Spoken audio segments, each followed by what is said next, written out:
ce chant n'est pas seulement une adoration, mais aussi une supplication. Au oui et à l'amen, celui qui promet et qui réalise. Tango yango yo, tango molimo, tango mafuta, tango bikamwa, amina sembola loboko, sembola loboko na yo, sembola loboko, utwalelo ngana mona yo, sembola loboko, na petesa na umeli pe mingi. Bandeko na biso oyo bolandaka biso na kati ya chaîne na biso Fondation Le Cachetier Forati. Kolwa pambola bino bokoba na kosabone, bokoba na kopartage link po bato mosusu basabonaka mpe liloba Nzambe eyeba kose répondre partout na mokili mobimba. Papa na kombo na Yesu atomboli bandeko na ngai nyonso bipai na bipai oyo bazolanda message na maboko na yo, nasengi molimo mosantu yo molimo ya bososo ososolisa biso oyo Nzambe akolobela biso lelo. Tika ete ezala maloba pamba te, ezala maloba accompagné na puissance na yo mpona kofungola motu na biso, mpona kofungola mitema na biso mpe kokutanisa biso na nguya na yo ekoma expérience na biso oyo ete lokumu ezongela likolo kombo na biso. Vendredi ezalaka ere na biso ya basentiment, ere ya baoyo bamipesi koveye likolo ya lingomba ya Yesu mpe koveye likolo ya mokili mpona bolingo baza nango mpona konzi ya Nzambe. Enkolo Yesu yaka, enkolo Yesu yaka, enkolo Yesu yaka, enkolo Yesu yaka, enkolo Yesu yaka, enkolo Yesu yaka, enkolo Yesu yaka, enkolo Yesu yaka, yaka yaka Yesu yaka, yakosala yaka yaka Yesu yaka, yakosa yaka yaka Yesu yaka, yakosala okotuna ngai nazoyemba ngo baza baoyo batelemaka na kati ya brèche mpona kosenga loboko ya Nzambe ekoba na kokita na bomoi ya biso bana bato basoki livre à nous-mêmes tokosala eloko moko te, bomoi ekozala kokauka, bomoi ekozikota mutu sans loboko ya Nzambe. Lobi nazoloba yango mpona nini lelo tokomipesa vraiment na losambo ya solosolo, tokomipesa na kosenga elongi ya Nzambe. Mais avant tobanda losambo journée ya lelo Nzambe atieli nga na motema tozwa ntango oyo kosambela po ete ya solo dimanche ezala journée ya Pentecôte réellement na bomoi ya moko na moko na biso, ezala journée ya Pentecôte, ezala journée ya momesano te, to expérimenter Nzambe na nguya molimo na ye kaka ndenge église ya liboso bayebaki koexpérimenter kokita na ye ya liboso. Mutuya ya Pentecôte yango oyo tozoprepare mpona yango eza ndenge nali totanga maloba ya Yesu Masiya d'abord avant toya kokota na likambo tosala lelo. Jean chapitre, mokana ya Jean chapitre 16. Chapitre 16, tokobanda na verset 12. Awa naza na Louis II koto nga nalingaka totanga liloba Nzambe na baversion ebele mpo na nini yango nde esungaka biso makasi. Yango nde esungaka biso makasi. Jean chapitre 16 à partir du verset. Louis II elobi boye, j'ai encore beaucoup de choses à vous dire, mais vous ne pouvez pas les porter maintenant. Quand le consolateur sera venu, l'Esprit de vérité, il vous conduira dans toute vérité. Car il ne parlera pas de lui-même. Oh, excusez-moi. Oui, Tobana qui n'avait fait dit, n'est-ce pas? Il dit, j'ai encore beaucoup de choses à vous dire, mais vous ne pouvez pas les porter. Oh, alléluia. Barosi, kataya, la bazata, katakaro, chatayaba. Je crois que en prenant à partir du verset 7, vous allez avoir la makati. Yesu azosola ba yekolina yazo yebisa bango na okende. Motema ebebeli bango. Balingaki akende. Sikoyo ye azofe bango comprend mpo na nini faut akende. Yoka ndenge alobi. Cependant, je vous dis la vérité. Dans Zongeli verset 7, il vous est avantageux que je m'en aille. Car si je ne m'en vais pas, le consolateur ne viendra pas vers vous. Mais si je m'en vais, je vous l'enverrai. Yokanga. Azoye bisabango. Kokende na ngai bokoyoka pasi mais na okende ka pamba te na tiki bino boye neti bana etike. Non. Soki nga na tei na okoka kotindela bino consolateur. Oui. Mpo na nini? Mpo Yesu na consolateur baza bato moko. Consolateur nde Yesu na nzoto. Donc ezalaki important mpo na ye asala nini? Akende alongola nzoto pe asala nini? Azongela biso en tant que molimo oyo akoki kozala na biso ntango nyonso mibali nyonso mpe na kati ya moto nyonso mpo de biso. Ayebisi bango eza avantageux mpo na bino. Tika totanga na Lingala. Kasi nazali koloba na bino ya solo. Eleki malamu mpo na bino ete nakende. Pamba te soki nakei te, mosalisi akoyela bino ete. Kasi soki nakei, nakotindela bino ye. Omona maluwa wana, nakotindela bino ye. Aotindela biso molimo mosantu, pourquoi? C'est lui-même le Saint-Esprit. Mais dans le forme là où il a pris, forme de chair, forme de l'homme, de la terre, il ne pouvait pas fonctionner dans la plénitude de sa puissance et de sa personne. Donc il devait rentrer, il devait terminer ce qu'il était venu faire en tant que Zambé Moutou. Donc Zambé oyo alata nous autres. Asilisi azolaka bango. Siko ayebisi bango bo ben motema na bino ebebani te. Po soki nakei na oya otindela bino oyo akotikala na bino tango nyonso. Qui est en réalité lui-même. Verset 8 dit ceci. Nous sommes en train de lire Louis II. Et quand il sera venu, il convaincra le monde en ce qui concerne le péché, la justice et le jugement.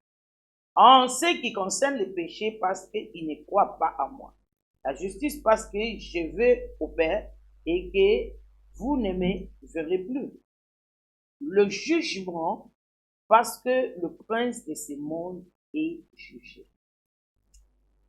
lelo toza na temps kolimbola baverset wana nyonso te, me tika naloba yango en bref. En bref nango azoyebisa biso boye soki molimo mosantu aye te ata kutu bolingi bokontinue ministère na ngai, bolingi boteya makambo nyonso nalakisi bino, bolingi bokomunike yango na bato mosusu bokoka te. aoyebisa bango soki ye aye nde aoconvaincre mokili ke oyo bazosala wana eza lisumu. Autrement dit, ce n'est pas de beaux discours et des discours je vais être prudent de ne pas utiliser intellectuel, des discours académiques qui va changer le cœur de peuple. Non. C'est pour cela que je n'ai rien contre la théologie, mais fais attention avec théologie. Théologie sans le Saint-Esprit, je suis désolé, tu seras plus perdu que quand tu as commencé. La théologien balimbisa ngai eza penza mutuya soki moto asangisi yango na nguya molimo mosantu. Boyebi ya bomoto eza libungi makasi Yesu azoyebisa badisiple na ye. Verset 9 ayebisi bango mosalisi akoya akoconvaincre mokili ke bazosumuka na oyo etali justice. Yoka ye à ce qui concerne la justice, parce que je vais au Père. Quel rapport? Et que vous ne me verrez plus jamais. Quel rapport? Aoyebisa bango po nazo mema mbeka ya bomoi na ngai epai ya tata, azolongola condamnation nyonso, azopesa bino justice. Donc, sans lui et son esprit, on ne peut pas parler de la justice. La justice de Dieu est un don qui nous a été fait par notre foi en Christ. Tolobaki yango mingi depuis makambo ya COVID-19 de bandaki. Maintenant, verset 11 qui parle de jugement. Alors oui, le jugement parce que le prince de ce monde est jugé. Est jugé.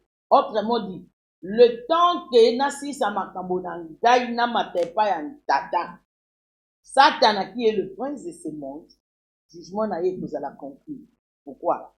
Ngai na keye pa papa na futa nyongo yetu na bino, papa apesi bino justice na ngai.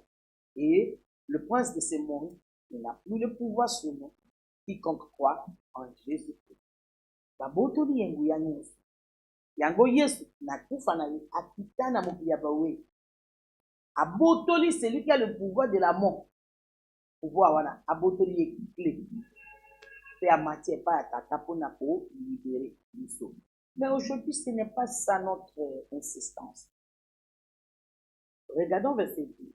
J'ai encore beaucoup de choses. Yoka na sepeli na verset 10. J'ai encore beaucoup de choses à vous dire. Mais vous ne pouvez pas le porter maintenant. Français courant. Regardons un peu ce que français courant va dire. J'ai encore beaucoup de choses à vous dire, mais vous ne pourriez pas le supporter maintenant. Na lingi maloba wana. Linga le lobi nini. Nazali lisusu na makambo ebele ya koyebisa bino kasi. Ekoleka mingi po na bino sikoyo.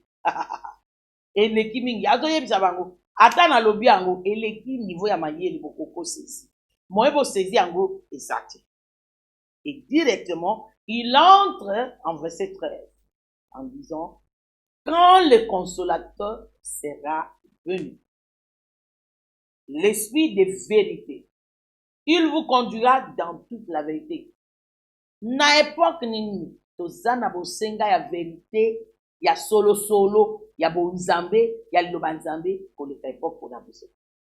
Aujourd'hui, le diable n'est pas en train de séduire les gens seulement avec des mensonges, mais beaucoup plus avec des vérités tordues.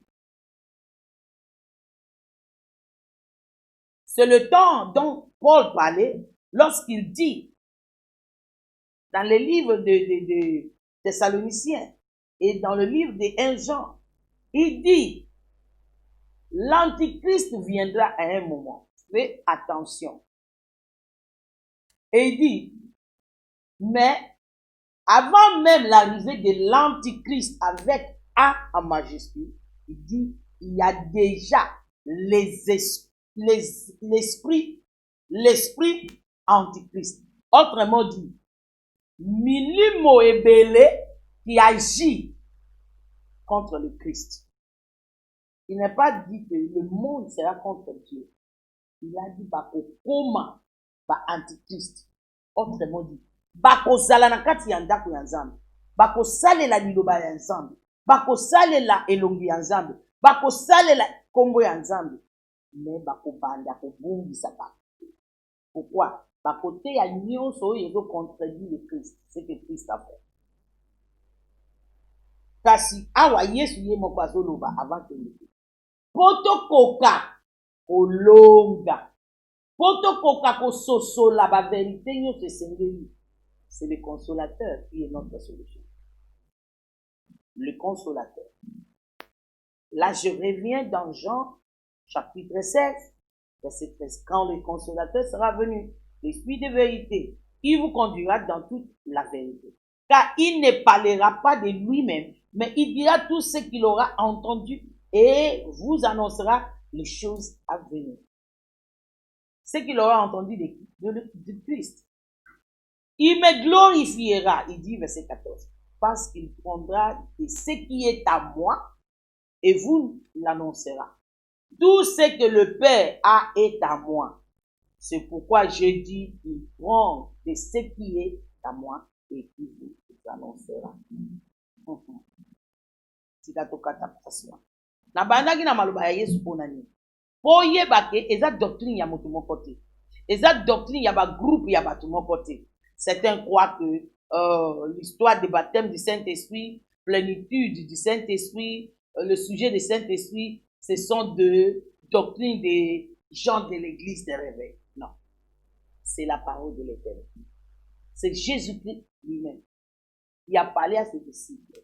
Les besoins de cette personne importante, personnalité importante, pour les vies, pour les marches avec Dieu. Il a parlé avant de partir. Mais non. Regardons ce qui s'est fait après sa mort. Là, nous allons rapidement, parce que la limite, nous doit être prier. Vendredi passé, tu dois être en ligne. Il était tellement connexion et satisfaction. La limite, nous doit Actes des Apôtres, chapitre 1. Nous allons lire à partir du verset 1 rapidement, c'est un peu long, mais je vais finir l'effort de lire rapidement. À partir du verset 1, je crois qu'on va s'arrêter en version verset 14. Théophile, je parle dans mon premier livre, j'ai parlé plutôt dans mon premier livre de tout ce que Jésus a commencé de faire et d'enseigner dès le commencement, jusqu'au jour où il fut enlevé au ciel, après avoir donné ses ordres par le Saint-Esprit aux apôtres qu'il avait choisis. Après qu'il eut souffert, il est apparu vivant et l'air en donnant plusieurs preuves, se montrant à eux pendant 40 jours et parlant des choses qui concernaient le royaume de Dieu. Comme il se trouvait avec eux, il leur recommanda de ne pas s'éloigner de Jérusalem. Pourquoi? Mais d'attendre ce que le Père avait promis, ce que je vous ai annoncé, les dit-il. Car Jean a baptisé d'eau, mais vous, dans peu de jours, vous serez baptisés du Saint-Esprit. Alors les apôtres réunis lui demandaient, Seigneur, est-ce qu'en ce temps que tu rétabliras le royaume d'Israël? Il leur répondit, ce n'est pas à vous de connaître le temps ou le moment que le Père a fixé de sa propre autorité. Mais vous recevrez une puissance, le Saint-Esprit survenant sur vous. Et vous serez mes témoins à Jérusalem, dans toute la Judée, dans la Samarie et jusqu'aux extrémités de la terre. Après avoir dit cela, il fut élevé pendant qu'il les regardait, et une nuée les déroba à l'aise. Et comme ils avaient le regard fixé vers le ciel, alléluia, alléluia. Pendant qu'ils en allaient, voici, des hommes vêtus de blanc les apparurent et dit, hommes galiléens, pourquoi vous vous arrêtez, vous à regarder au ciel? C'est Jésus qui a été enlevé au ciel du milieu de vous, reviendra de la même manière que vous l'avez vu aller au ciel. Alors il retournait à Jérusalem, de la montagne appelée des Oliviers qui est près de Jérusalem, à la distance d'un chemin de sabbat. Quand il fut arrivé, il montait dans la chambre haute où il se tenait d'ordinaire. C'était Pierre, Jean, Jacques, André, Philippe, Thomas, Barthélemy, Matthieu, Jacques, fils d'Alphie, Simon le Zélote et Jude, fils de Jacques. Tous d'un commun accord persévéraient dans la prière avec les femmes et Marie, mère de Jésus, avec le frère de Jésus. Alléluia. Balongwe na esika Yesu abimela bango, aolaka bango, aoyebisa bango, boningana te, il faut boser la promesse na lobaka. Promesse ni na lobi, soko tangi yango, na, je crois, Luc 24, 49. Il a dit à ses disciples, ne bougez pas, wana azana nous physiquement na bango, ne bougez pas de Jérusalem, jusqu'à quand le promesse du Père viendra. Promesse wana abanyo yebisa bango ango depuis azalaki. Totangaki na Jean, soko chapitre 16, soko tangi chapitre 14. Abandaki kolobela bango besoin bazalaki nango ya molimo konsantu. Avant kutu ya Jean du Baptiseur ayebisaki bango na Matthieu 3:11. Nga na obatize bino na mai, mais mutu azoya na sima na nga aleki nga musika moye kutu na guba na guzama na fungola sandal na ye ezate, mais ye akobatize bino na molimo mosantu na moto. Na mukanda ya Jean chapitre 7 verset 37 balobi na mokolo ya suka ya fête atelemaki abandi oganga moto azana posa aya komela mai ya bomoi. Et la Bible dit entre parenthèses dans verset 38 ou 39, il dit, il parlait du Saint-Esprit. Oye sengeli ba oyo bakoyamba Yesu bazwa na sima na ye. Alobi aoloba na tina nango parce que nanu molimo santo ayaki te po ye azalaki nanu awa. C'est ce qu'on vient de lire dans Jean chapitre 16. Mais qu'est-ce qu'il avait dit concernant ça? Dans verset 38, il dit, soko ye komela epa na ngai, c'est-à-dire soko yamba Yesu, kowuta na kati na yo mai ya bomoi ekojaillir, ekobanda kokule, ekobanda kodéborde. N'est-ce pas? Que yende mai ya bomoi. Soko yambi ye na kati na yo, il faut écouler, il faut jaillir. Po mai oyo eza stanya, elumbaka solo. Oyo ezokule, nde ezalaka na bomoi. Soko kena mukanda ya Ezekiel, balobi bipa nyonso mai wana ekokoma eloko nyonso ekosimba ekozwa bomoi.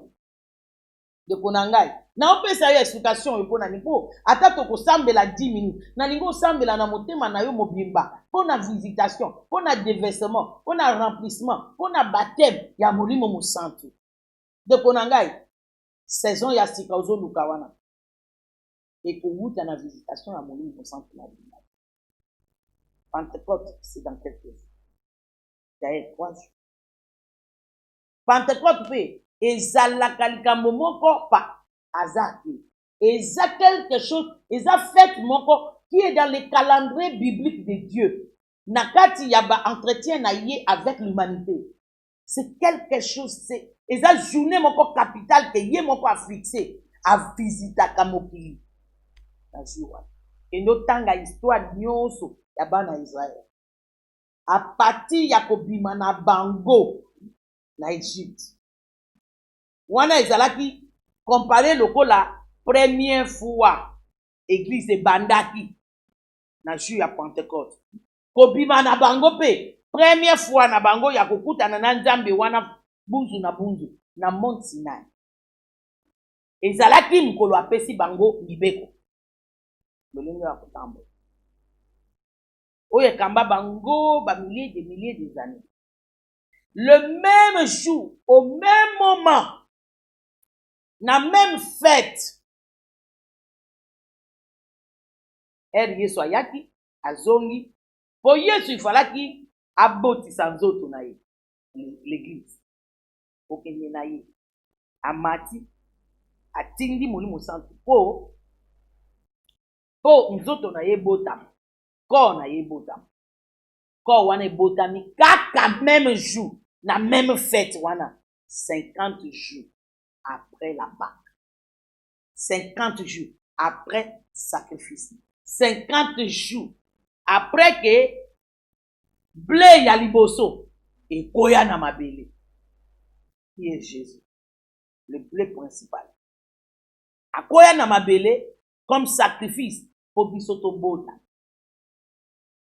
na fête ya ba juif pe ezalaka baloni 49e jour Nzambe apesi bango babenga yango kutu Pentecôte wana babenga yango littéralement le fête des semaines Nzambe ayebisi bango ba compter 7 semaines donc 49e jour bakozwa première récolte ya oyo balona na Pâques 50e jour siko eza jour baye na première récolte wana batomboli yango epa Nzambe mpona kokumisa Nzambe mpona koadore Nzambe mpona kobonzela Nzambe ke ye nde apouvoyaka mpona bango ye nde mopesi ya nyonso ya vie na bango. Donc depuis le commencement des relations de Dieu Tout-Puissant avec l'humanité, jour wana ya Pentecôte a été toujours spécial. C'est une journée de rendez-vous spécial avec le Seigneur. Na zape na esengo ke baloyo ekoyi penza na dimanche. Ezape ngonga moko Zambia changeaka façon de faire ya mokili. N'est-ce pas qu'il y a année oyo année 2020. Eza vraiment Pentecôte il y a changement. Au Zambia balusi système. Apanzi milangi ya kala. Apesa milangi ya sika. Pe apesa vino ya sika. Vino wana molimo na. N'est-ce pas qu'il a dit? Olobi milangi siko izani. Notre façon de faire auparavant. Église ekoma sec. Tolobaka na tina Molimo Mosantu eloko moko esalemaka te. Tolobaka toza bao ya Yesu. Mais Jésus a vécu sur la terre, dans le surnaturel. Surnaturel, c'est une église. Au point que na ba soi-disant pasteur ou bien berger. Bao que n'est pas Satan. Pour nous kangouya pour na kosala ba faux miracle. Pour na kokosa moko. N'est-ce pas que réellement nous sommes dans la fin du temps, le temps où les prophéties passées nous ont indiqué et l'esprit d'Antichrist va beaucoup. Mais nazobelela yo attends na bondeli yo na bolingo ya Nzambe na sambeli Molimo Mosantu afungola yo matoi oyo ka mongongo na ye pour comprendre que ezape ngonga Nzambe aponaka osala makambo ya sika na bomo ya bato na ye na kati na bato na ye. Il est là pour faire quelque chose de nouveau. Totangi awa Yesu akei époque moko ici saison moko ekandi. Mais qu'est-ce qui s'est passé? Oui, talibi son pourquoi aller. Tala verset 14. Bible lobi bazonga na chambre haute. Bazonga na chambre haute. Bakendaki kodila te. Bakendaki kobanga te. Bakendaki kobanda koloba loba te. bakendaki kodiscute te, bakendaki kosala nini. Tous d'un commun accord, persévérer dans la prière. Lelo nalingi tosambela. Na ostope kakawa po. Ata na teyi yo 3 heures de temps. Ya motu ya exemple tosala oyo bango basali po tokoka kozwa résultat bazwaki. Parce que résultat bazwaki tokosola yango dimanche. Omona résultat bazwaki na Actes des Apôtres chapitre 2. Mais tika totanga oyo pe na oyo ekomelaki bango na verset na lingala plutôt chapitre 1 Actes des Apôtres misala ya bantoma verset 14. Bango nyonso bayokanaki pe bazalaki kosangana mikolo nyonso mpona kosambela esika moko na basi mosusu pe Maria mama ya Yesu na bandeko ya Yesu. Na minute oyo alingi natika yo obanda kosambela. Babandaki kosambela bakangani esika moko na makanisi moko na posa moko. Posa wana ezalaki nini? Bilaka ya tata ekokisama. Lelo koluka bilaka mosusu te. Luka bilaka ya mbula ya Molimo Santo na bomo. Soki Molimo Santo aza déversé likolo na biso, babilaka nyonso ekokisama na kati na. Tokotanga, to continue message au dimanche. Tomona makambo Nzambe asalaki bango basali pa na bango. Lelo na ye kobenga yo. Obanda lelo lobi kino tokoma dimanche wana. Na ningo mipesa na losambo. Kutu moi ya juin mobimba. To mipesa pour déversement de sa présence. Nde toza nango besoin. Na lolenge mokili ezokende. Soki tozangi nguya Molimo Mosantu ekozala pasi. Yesu alobi. Nanda na makambo ebele koyebisa bino me moye naloba eza te ekoleka bino makasi bokomprendre te. Ebele bazolela to comprendre te eloko ezoleka ozo comprendre te po mai ya bomoi ezotondisama na kati na yo na lote.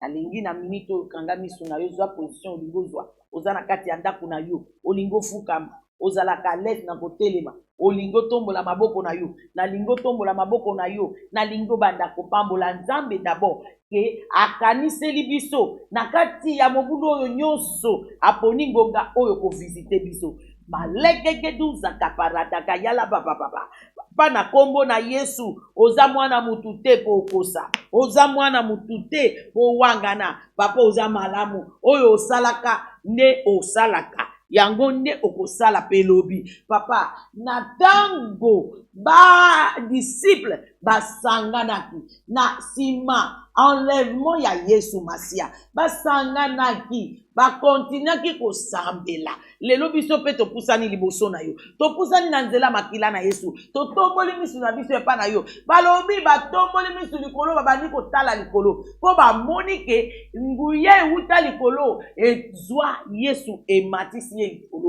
na bandi babandaki komituna tozokende wapi totikali boye tokosala nini Nzambe n'est-ce pas que toza na tango wana tozolela tozoloba bokile ezokende wapi mabe ekomi ebele mabe ekomi na cachet ya approbation ya ba autorité ya ba leader mondial mabe ekomi approuvé mabe ekomi oyo mokili ezolinga papa topusani na nzela makila na Yesu totomboli maboko na biso na liboso na yo tolobi papa mususu lokola yo oyo akoki kopesa biso yano azate mususu lokola yo oyo akoki kobimisa biso na kati ya situation oyo ezate na kati ya mboka na biso na kati ya mokili totomboli mboka na maboko na yo totomboli bomoi na biso na maboko na yo totomboli code du Christ na maboko na yo totomboli gouvernement nyonso ya mokili na maboko na yo erezo zomananando elabarosta Baliadu Zagalagadagaya Bababo Zatakaya Rezagadagaya Lebragadagayaba Balide Bazoyeba Oyo Yakosala te. Papa visite biso. Papa sopangu yana yo. Voilà Oyo eza la façon mécanique te. Eza la façon réelle. Tika ete molimo na yo santu. Voilà Oyo akite la biso. A visite biso. Mon côté atika la lolenge. Oyo to bandaki ane Oyo 2020. Ane Oyo ya changement. Ya changement. Ya changement ya bouteille. Il y a des vêtements, il y a 20 nouveaux. Papa, legi ya guzege la gaya. Aussi au panzi, milangi ya kala. Aussi au panzi, lolenge to salaka. Kino toko koma na bâtiment moko. To sala église te. Toko prier te. Lelo, mutu moko ata moko te akoki koma na bâtiment ya église na ye. Mutu moko te. Biso nyonso tokomiko luka lolenge ya sika. Ya kosambela, ya ko approcher yo, ya kozala na communion fraternelle. Papa, to yebi ozobongisa biso po ezangonga ya kosopa vino ya sika malika kuzi ya handa degedika takayalaba parezo pariangu legeso ta ayelo taya alezu zialo shtahianga ya eyala noshia eyala no motaya elendo ya parande keliatu sakayaba papa rekataka prepare biso rondo zoto ziakaya kalabara baba zatakaya ya gada sopa maya bomo sopa vino ya sika sopa ipake la mina yo sope la biso présence ya molimo santo la rada da yalaba re baba prepare biso babanda kiko sangana isika moko dans le chambre haute babanda kiko sambela papa kita kokisa bilaka na yo na bomo ya basantu mokili mobimba kokisa bilaka na yo na kati ya mboka Kongo kokisa bilaka na yo na mokili mobimba kokisa bilaka na yo na kati ya conductis kokisa bilaka na yo moruza kataya la barabashata eroza kalabaya dosata galabagadagaya ragadagalabarababa eroza takaya arande gedegedege korabababababo shatayaba radagaya lagadagalabaga kokisa bilaka na yo ekalabarosha tayaba arenda galagadagadadadada aragadagalaba shanta yalaba eroza antekere bobo shete kokisa bilaka na yo arakadagayagada shataba au nom de nalingi tozwa biblia na biso nalingi tozwa mukanda ya Joël mukanda ya Joël eza mutu ya pona biso mukanda ya Joël chapitre 2 nalingi d'abord verset 1 ezotanga eza mutu ya 3 jours oyo tomitia na position ko se préparer pour le 31 l'Éternel fera quelque chose extraordinaire dans le monde entier ndeko ye nayebisa yo koloba te ke eza lokuta soki yo mi dispose te pozwa elobi te ke esalemi te elingi koloba ke yo nde ozalaki branché te nasambeli ozala branché. Verset 1 dit ceci: sonnez de la trompette en Sion, faites-la retentir sous ma montagne sainte, que tous les habitants du pays tremblent, car le jour de l'Éternel vient, car il est proche. Nani akowanga na ke mukolo ya visitation na Nzambe eza pembeni. Kozonga ya Yesu eza pembeni. Nani akowanga na kona mupagano ayebi yango. Verset 2 dit: jour de ténèbres et d'obscurité. Ténèbres et d'obscurité pour na nini? Parce que batu ekokomela bango na poisa ba vérité nyonso toyoyebisa bango balingi kondima te bazo wanga nango bazo banaliser yango kaka neti tango ya Noé. 120 ans Noé prêchait. Bazo se caillé. Mais qu'est-ce que Jésus a dit dans Luc Et dans Matthieu 24, le bitaka dit, le kola joue ya Noé, batu bakubanda koleka leka bazo qui pété mais makambo nyonso ekobanda kosala makaka ndenge esalemi. N'est-ce pas que mabe komi na niveau ya somo tikoyo. Ils ont annoncé Ashia délivrance et ndiye fungwa mape kangama. Les aussi là déjà. Yoka verset 2. Jour de ténèbres et d'obscurité, jour de nuée et de brouillard, il vient comme l'aurore se répand sous les montagnes. Voici un peuple nombreux et puissant, tel qu'il n'y a jamais eu, et il n'y aura jamais dans la suite des âges. Pona bato ya zoloba, na oloba lelo te, tobo mango, chiko, na se, toke na ba verset 12.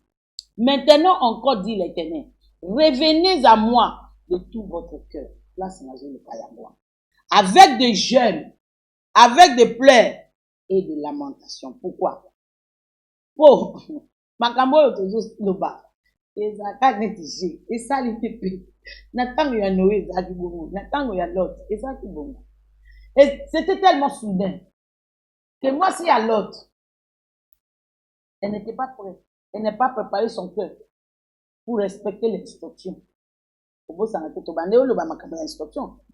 Depuis ses mains, où il est là. Donc, verset 13. Déchirez vos cœurs et non vos vêtements. Et revenez à l'Éternel votre Dieu, car il est compatissant et miséricordieux. Là, la colère est riche en bonté et se répand des mots qu'il envoie. Nalingo banda ko sambela. Nalingo banda ko repenti. Ko ba te kenga na tambola ka bien. Moto akosa yuko. Nalingo banda ko repenti. Répands-toi pour toi-même. Répands-toi pour ta famille. Répands-toi pour l'église. Répands-toi pour ce pays. Tombola mugongo na yo banda ko yebisa Nzambe. Papa to ye ko fukami. Liboso na yo. To sengi mawana yo likolo ya bomo na biso. Tosengi mawana yo likolo ya bomo na biso. Tosengi mawana yo likolo ya bomo na biso. To bongoli motema na biso na nzela makila na Yesu. Papa to lobi. To si to kota malili kala. La musa biso. Pelisa moto ya sika. Sopa moto ya molimo mosantu na yo.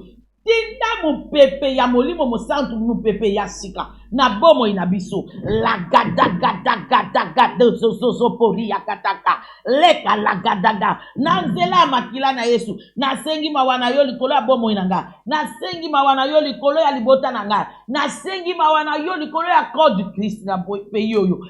Likolo ya corps du Christ na continent oyo. Likolo ya corps du Christ monde entier. Yo kala biso mawa. Souviens-toi de ton alliance avec Abraham. Souviens-toi de l'alliance conclue par le son de l'agneau. Rakatuzeke lebo rokotoko zakataka. Limbisa biso mabe nyonso. Oh yo, ezo empêché écoulement na yo. Oh yo, ezo calé écoulement ya présence na yo likolo ya bomo na biso. La kia gada gayaba. Bona nini tokotombo la te mboka Kongo na maboko na yo. Papa to repenti mabe na biso, mabe leki, makila ya ba innocent, méchanceté, manque d'amour, rekakatakaya, sorcellerie na kati ya église, rekotoko zakataka, esprit de Python a pris le devant, esprit de Jézabel et sous les autels, rakatapayaka lakadaga, et reketeke yebo, papa to segi bawana yo, limbisa biso, to memi ba fait étranger, to memi ba fait étranger, likolo ya chair na yo, na hôtel na yo, limbisa biso, à cause du sang de l'agneau, na bomo inabiso individuel, na bomo inabiso fraternel, na bomo inabiso communal, ragali ado zakabayaba, papa to sengi molimbisi, to sengi mawana yo, na nzela ya makila na Yesu. Makila oyo esopanaki pona ko effacer mabe na biso. Passé, présent et futur.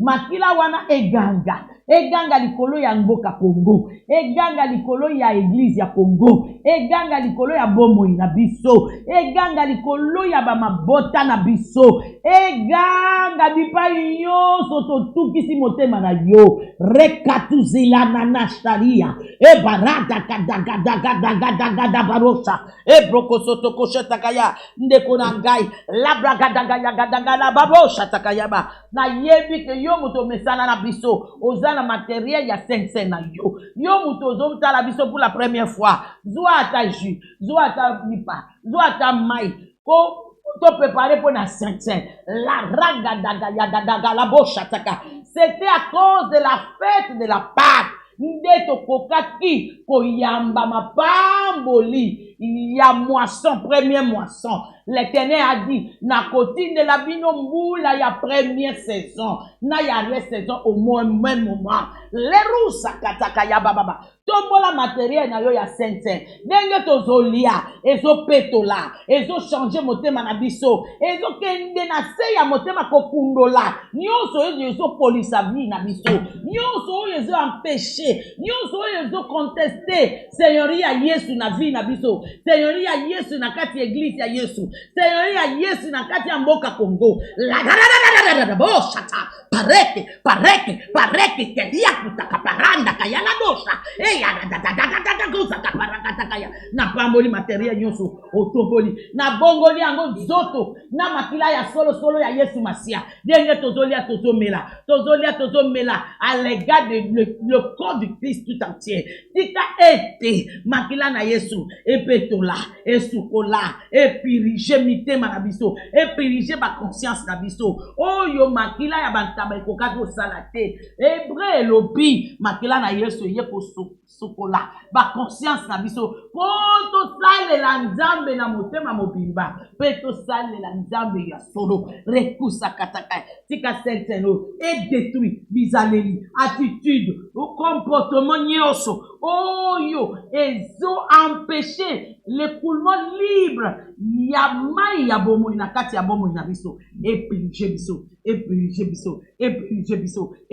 biso lancesekete epirige malade épiriger haine, épiriger dépression, épiriger colère, épiriger attitude nyo se kokani na Yesu te, épiriger angolibanda, épiriger ko banga la paix vient du diable. Lara sato marach te dia, elebo sakatakayaba, rosatakayaba. C'est le sceau de nouvelle alliance qui a été signé par son sang pour notre liberté et l'opération liberté. Liberté d'esprit, il y a beaucoup de Nzambe, il y a pour ça Nzambe en esprit et en vérité. Matériel na yipambola et santi sami. Dengo zolia ya solo ozokoma na motema oyo eza na kati ya Yesu ye moko na kombo na Yesu.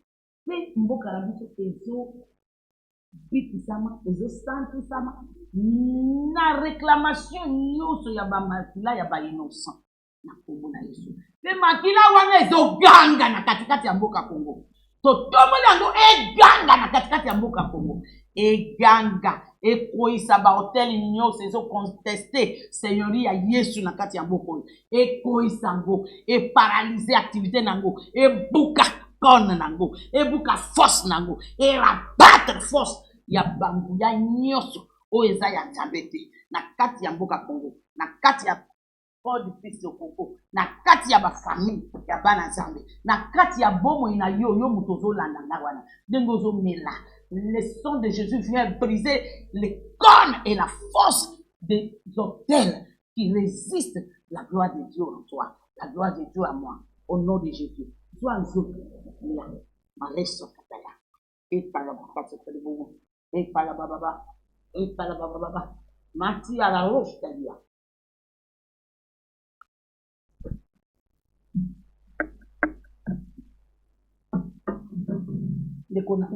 La Bible dit, dans 1 Jean, chapitre 5, verset 14 et 15. Ce qui te semble selon sa volonté, c'est-à-dire selon sa parole, tu lui dis qu'il y a tout le calcium. Mais ce qui a tout le calcium, tu lui dis qu'il y a assis à la biso.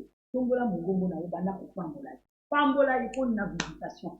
Pambola yé pour na déversement ya présence na ya nguya molimo musanto. ya mai ya bomoi, ya vent ya sika, ya moto ya molimo santo, na kati ya mboka Congo, na kati ya corps de Christ Congo, na kati ya ndako na yo, na kati ya bomoi na yo, na kati ya vie na yo, na kombo na Yesu. Papa topamboli yo. Topesi yo lokumu. Lakali ya kozoko tofakia. Le rarararararara no shatakalaba. Rakatakia. Yakatakarakatakalia. Labrakatakalia datosata.